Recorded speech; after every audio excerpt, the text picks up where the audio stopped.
So I went to Black Ops Paintball down in South Carolina to play the Black Flag game, and I finally got to use the underbarrel fed with first strikes. I'll kind of go over some of the problems I had with it. Obviously, I'm shooting first strikes. It was insanely fun to use, but there are always issues when you're prototyping. So the first issue I had was that the screw for the follower actually kind of popped out, kind of to be expected. I mean, I'm using a 3D print, expecting the threads to stay.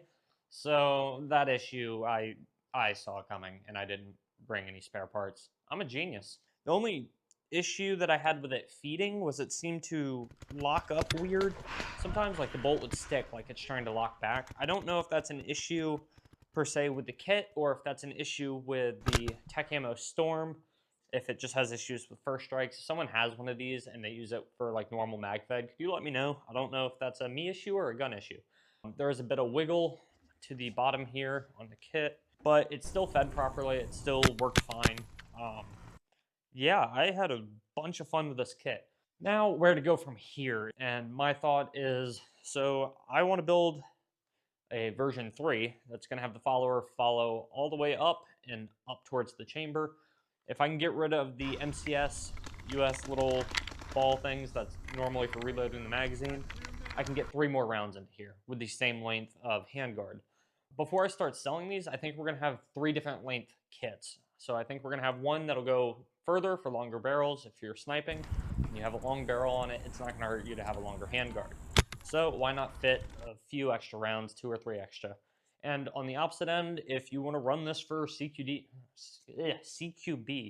why not make it a bit shorter? If we could do a bit shorter of a handguard, maybe take 2 or 3 extra rounds out, we'll have a shorter version. It would have the 10 round capacity because we have the follower going up, and it might be something that's a little easier to maneuver around corners if you really want to bring this thing into a building with round ball.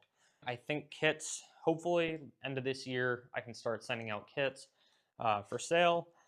I do think we might do a beta program. If you have your own 3D printer and version 3 gets finished, maybe I'll let some people test out the files, but I need to have people who will actually be testing these, not just someone who wants one for their gun.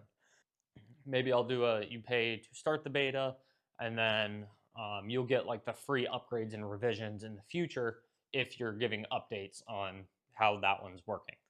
So we'll see. We'll figure something out. I just don't want to give this away for completely free because I worked hard on this, and I feel like I should be paid for my work.